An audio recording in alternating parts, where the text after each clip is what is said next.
41. Taiwan's most intensive defense drills ever. Billed as the largest in 4 decades in terms of size and duration. Taiwan is telling the world it's not backing down in the face of persistent threats from China.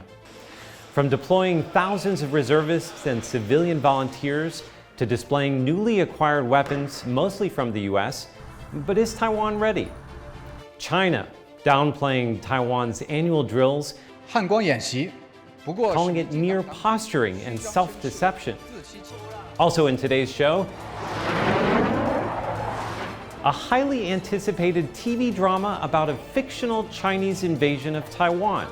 How realistic can it get? Plus, an exclusive peek at an upcoming TaiwanPlus series on defending Taiwan. Hello and welcome. This is Correspondents, where we go beyond the headlines with journalists here in Taiwan and across the region. I'm Andrew Ryan.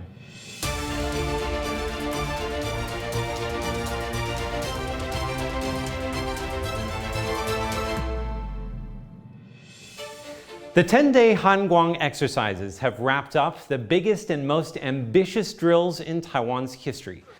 More than 20,000 reservists, new military arms and equipment from the US, drills in the air, on land, at sea, and online. There was even a drill in Taipei's underground metro, and the first ever urban resilience exercises to help the people of Taiwan get ready. Joining me with insights and behind-the-scenes takeaways are two of Taiwan's sharpest defense reporters. Tingting, the news anchor and chief foreign affairs and military correspondent at TVBS. Hi, Tingting. Thank you, Andrew, for having me on the program. Also here is Jaime Ocon, lead defense reporter here at TaiwanPlus. Hi, Jaime. Hi, Andrew. Thank you both for joining me here today. Now, I want to start with you, Tingting. I know that you've both been there for most of the week. Well, what's the most memorable part of the Han Kuang exercises this year for you? I think what was really interesting for me is that when we covered the military police, when they were actually doing this drill in the underground metro, where they actually load things that will be used. So that includes like bombs, also includes devices that is required, and also some necessities, goods that they could use the Taipei underground metro to transport it to the place of need. Some people actually felt that this sounds a bit unrealistic in that sense because, you know, if let's say there's an invasion that really happened in Taiwan, whether there will be sufficient electricity, you know, whether there will be even power to do this thing.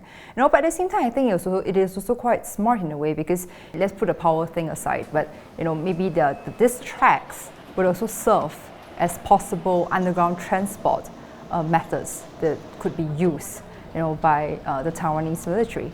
But at the same time, I mean, there may be also a possibility of the PLA, you know, also maybe, you know, trying to use this thing against Taiwan. It's a drill where we could actually do a lot of debate on whether this is a good way, but definitely I think the idea of a Han Kuang military drill is that you need to test every single possible method, you know, to see whether it actually works. You know, I think this is the essence of the drill. You know, there may be mistakes, you know, there may be good parts to it, but the essence is to put it into test.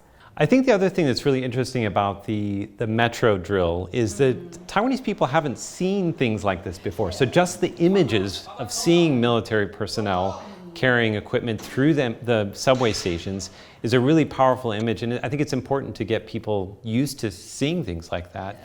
Jaime, what about you? What was the most memorable part of this year's exercises? For me, more of a personal experience was seeing the M1A2 tanks so close and seeing them live fire.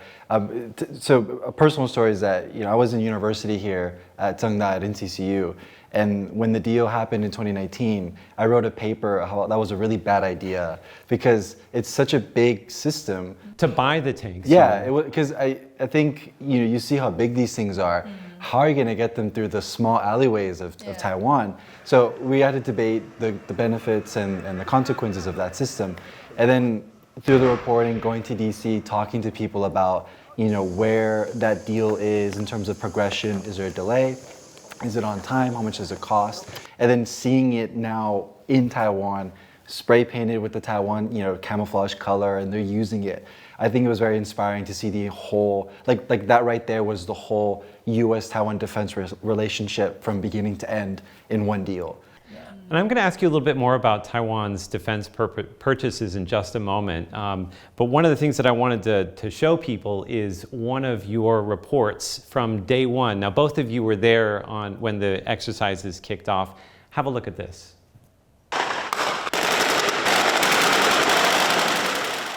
The military says that this bridge is of incredible strategic importance because it connects Taiwan's capital with its largest city. And so that's why the military is practicing how to hold the line against a simulated enemy attack. At 1 o'clock in the morning, these streets in Taipei erupt with gunfire, and soldiers in armored vehicles spring into action. They set up barricades of razor wire and fences to turn the capital into a fortress. And on one side of the road, soldiers taking cover, taking aim and firing blank rounds. These soldiers are military police, specifically tasked with guarding the capital and key locations like Taiwan's presidential office and the defense ministry. This bridge, the Wanban, is one of 9 connections between New Taipei and Taipei City. The military police practice securing these access points annually to make sure that they can do their part in Taiwan's overall defense strategy. Now, about 22,000 reservists were also involved in this year's exercises. I know this was 50% more than the number of reservists in previous years. What do you make of the scale and the contents of what you saw in this year's exercises? I think one thing is that we no doubt could see that the intensity of these exercises, of this reservist training exercises, has actually increased exponentially as compared to before. Because in the past, it used to be a 7-day training kind of thing, but they have upped it to 14 now. And I think from the feedback we got on the ground is that they're actually learning more CQB methods. So these are actually with suggestions from the US training personnel on the ground. So I think that Taiwan is actually looking into like real wartime scenarios, which I think is actually more realistic. Because I have actually started covering Han Kuang from Han Kuang 35.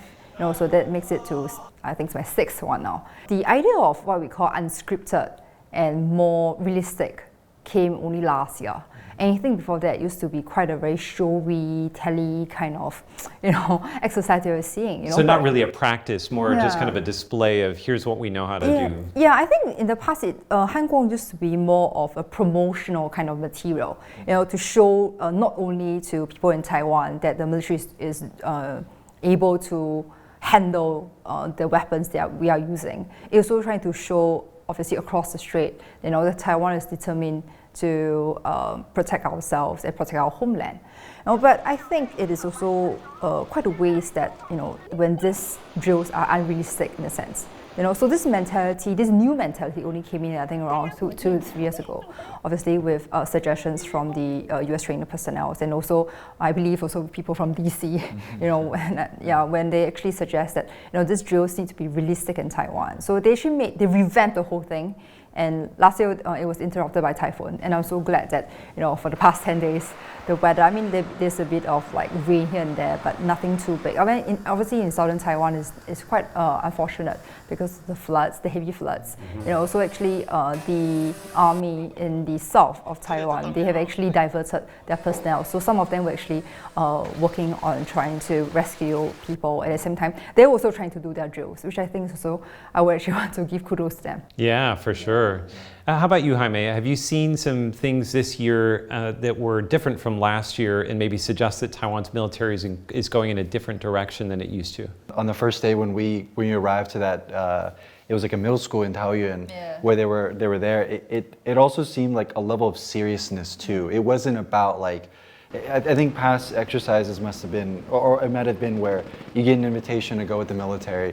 They take you, you can shoot this, and then, goodbye, go do your script. This was I think it was a bit different in the sense of they didn't mind you getting close and learning what they're learning. And I think also, like on Tingting's point about the reservists, is that, upping training from 7 to 14 is a great step. And also, I think people also need to realize that, like, some of the training is not going to be pretty. These people who got called up were accountants, teachers, cab drivers. They were ordinary people. And then to pick up a weapon and to learn something as complex as CQB, which is, trying to clear out small rooms under pressure with a team, working with people you never worked with. Like, now you suddenly have to work with 10 people that you've never met. It's so many little things that go into the realistic component of Han Kuang, which is not everything's going to be smooth. And I think ironing out those kind of wrinkles in the strategy was really beneficial this year. Yeah. I mean, in the past it used to be like where they want to show their power, to show their might. So that's why it's very scripted. I think it's like I mentioned, it's a change in mentality. When we call out, obviously in the evening we'll call out the military to say that, okay, is there anything that maybe we could look into tomorrow? They aren't able to give us a specific time because they'll be like, oh, we need to follow their training schedule, and maybe there are some things that they want to show us, but they will not allow us to cover other things that they don't want us to see. So really there's this sense of secrecy there, which I actually think is good because it will also protect the Taiwanese military, while they are training what is necessary. But I think it's back to the point where the fine balance for Han Kuang. You will need to have some materials, say for promotional materials, while at the same time you need to balance the need to do a proper exercise. So I want to come back to you, Jaime, because you mentioned that you weren't so sure that Taiwan should be buying tanks.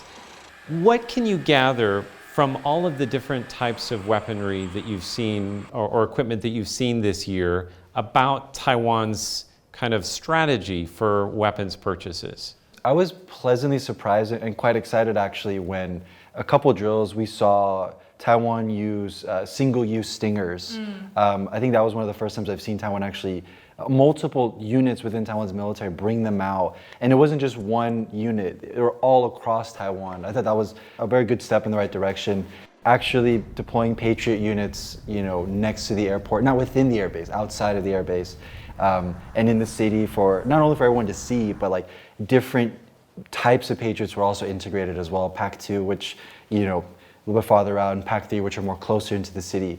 And I think also the blend in which how they would use it too. Also go back to what Tingting pointed out about the promotion is that when we receive promotional items, they're very careful to like, no, we're gonna include like this weapon and we're gonna give you like 3 different shots of it so you can see that we are using it. Now, one thing that obviously is weighing heavily on everyone's minds during Han Kuang is China. Now, as you can imagine, China also responded to this year's exercise. Have a look at what their defense ministry said. 汉光演习不过是民进党当局虚张声势、自欺欺人的把戏，企图将台湾老百姓绑上台独战车。 So I think it's no surprise that China obviously downplays these exercises that take place every year in Taiwan. But what I'm really curious to know from the two of you is these exercises can cut both ways. So on the one hand, we can prepare for the possibility of an invasion, but could it also show Taiwan's vulnerabilities? I mean, there's no doubt a debate among the media and also the experts because definitely, like we mentioned quite accurately, is that it will also kind of show our weakness in that sense. But I think one thing this year in Han Kuang 41 is that they're also trying new tactics. So other than asymmetrical warfare, they also tested out one thing called 纵深防御. Actually, I'm not really sure what is Mandarin. What's the English translation for that? What it means is that, let's say if there is an attack on Taiwan, and if the PLA really did enter the streets of Taiwan, so to put them or try to direct them to areas that is of weakness to the PLA army. We will try to block off roads and possible bridges and even tunnels to make sure that they will go in a particular way where we will be able to attack them from a better side. But this exclusive story of where they actually sealed off a tunnel in Keelung. So when I covered the story, I was like, okay, so the traffic hasn't been affected because people could go around it. Then I was like, that's very strange. Why would you seal off a tunnel where people could actually go by it? Then on second thought, I go, oh, okay, I get it. It would actually mean that the attackers will be unable to travel through the tunnel where there may be actually more other kind of possibilities that we wouldn't want to see, or maybe they'll be able to hide inside the tunnel. That would be off to our. This basically means it's not good for us. But forcing them to take the detour route, it means they'll be in the open. once they're in the open, we'll be able to maybe to attack them. So they're actually testing out new war strategies in this Han Kuang. I think in my conversations too with some analysts and sources in the United States is, when every time we get to a report, you take a picture, it's like, hey, what am I seeing here? Is this legit? Is this not? I think one thing that was also surprising is the use of like Taipei city buses to block out certain roads. I remember I spoke to one analyst who said that if there is an all-out invasion, Taiwan should consider scuttling ports and airfields so that maybe if the PLA is trying to conduct a landing, they can't use that area. They have to go around in an area that maybe Taiwan can better control. So they do know that, okay, well, if this road's blocked off and this road's blocked off, well, there's only this alternative and they have to go through there. So it leverages that advantage for them. And we saw that pretty well in the last couple days of Han Kuang. Especially last 3 days, actually. Yeah. Now, I want to talk about the general public, because in the event of an invasion, the public would also play a key role. However, there seems to be a lack of urgency here in Taiwan. Now, I want to set this up by playing a clip from U.S. Defense Secretary Pete Hegseth when he was speaking recently in Singapore. Have a look at this. There's no reason to sugarcoat it. The threat China poses is real, and it could be imminent. We hope not, but it certainly could be. However, people here in Taiwan are skeptical about the possibility of an invasion. A survey by a government-backed think tank found that nearly 2/3 of those surveyed say it is unlikely that a Chinese invasion will happen in the next 5 years. So Tingting, how do you prepare for a war if people don't think a war is going to happen?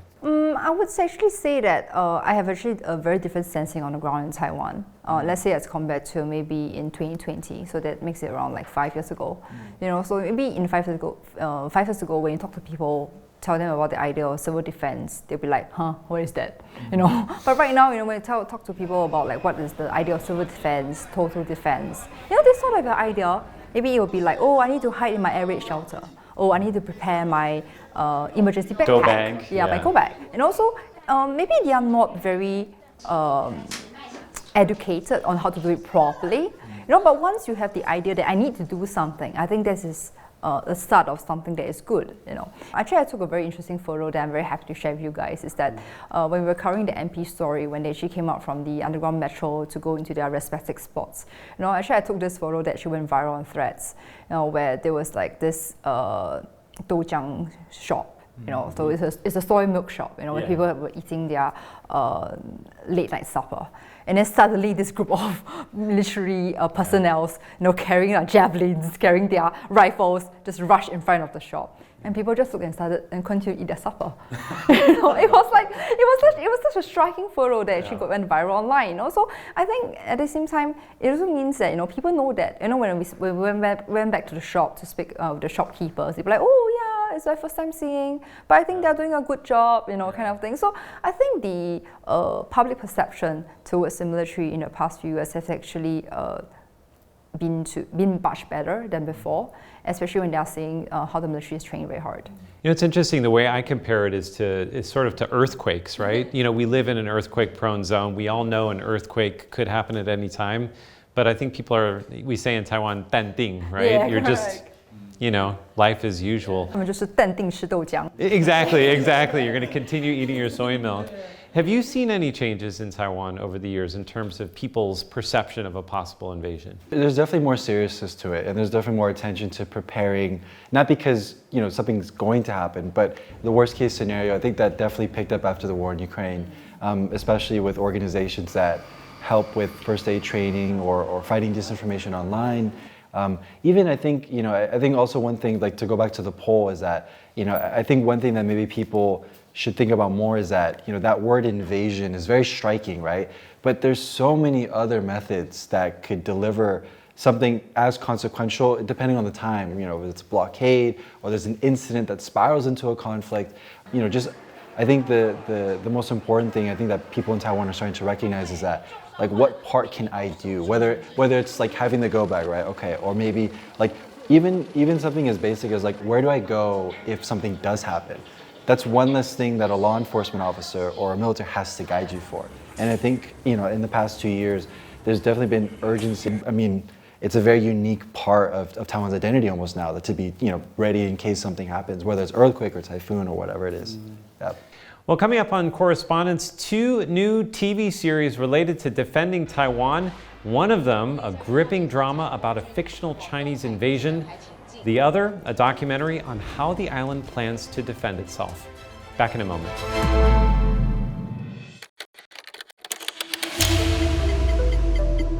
How does Taiwan stay on the forefront of innovation in a world of uncertain tariffs, wars, and shifting geopolitics? Get answers and more from award-winning programs to exclusive Mandarin dramas. Download the TaiwanPlus app to any device today. No ads, no bias, just facts. TaiwanPlus.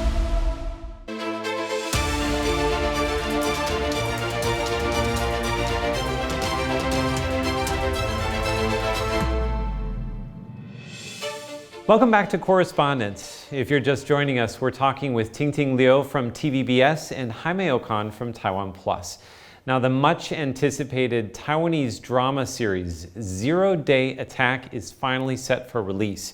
It's a fictional account of a Chinese invasion of Taiwan. It's a big budget production by Taiwan standards, set for international release. It will air in Japan and likely in other parts of the world as well. Now, there's been so much buzz on this 10-episode series. Have you been hearing about all of the buzz? Like, what are you expecting for the first day when it's released? So I think I had a very good sensing is that I feel that it was sort of encourage public discussion in terms of civil defense and also actual military scenarios. The way I take it is with positivity, because I felt that I think sometimes maybe there may be some parts of this series that might be a bit dramatized. There might be, but I think the most important thing is that where people discuss about like how Taiwan only has one chance, to really make sure that we will need to win if unfortunately there's a case of an invasion. Taiwan needs to win this. I think having this series, no doubt, it will actually inspire a lot of positive discussion in that sense. A lot of people from the US keep asking me about like when is it released. I've seen the trailer about 8 or 9 times because I'm really like the scenes that they've picked in the order that they picked. The very last shot of the trailer, the 17-minute trailer, is PLA soldiers that I think have landed on Taiwan, but they're counting and they're saying like, they're integrating their time so they're all on the same time, right? And then suddenly one person stands up and then like 50 stand up. And when I saw that, I was telling people like, that is such a powerful and uncomfortable image that I hope people look at that and be like, wait a minute, that can't happen. How do we prevent that from happening? Is that actually gonna happen? Because until you actually see the consequences or the effects on that, I think then you can actually start thinking about, okay, how do we come up with solutions for that problem? Now, I want to go from fiction now to nonfiction. TaiwanPlus is debuting a series called Frontline Taiwan. Can you tell us about that? I don't even know if I've told you about it. Congratulations! Thank you, exactly. So we're coming out with a show. It's called Frontline Taiwan.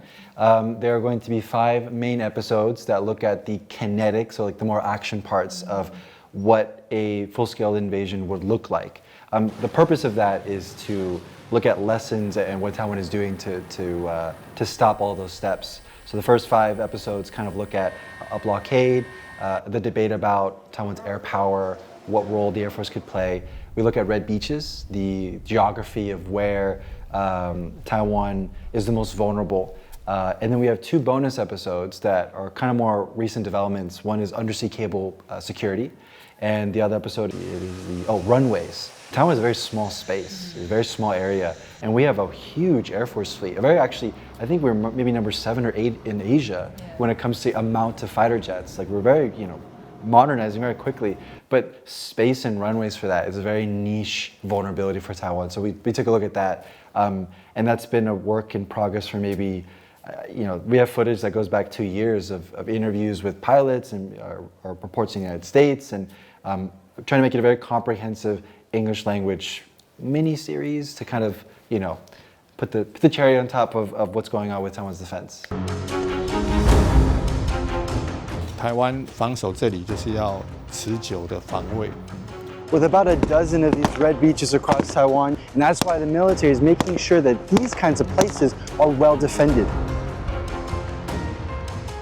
They're hoping that it doesn't have to get to that point, that enemy forces actually make it to the capital. Do whatever they can to prevent the kind of nightmare scenario. I know we think of fighters and we think of missiles as deterrence, but logistics is also deterrence. It may seem strange coming from an American analyst, but is to stop focusing on the weapons.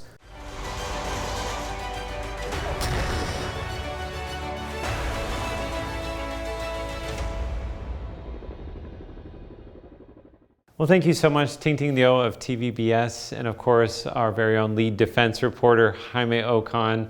We wish both of you all the best going forward into the future. And thank you for joining us. For Correspondents, I'm Andrew Ryan. If you're watching us on YouTube, be sure to subscribe to the Correspondents playlist to see all of our episodes. We'll see you next time.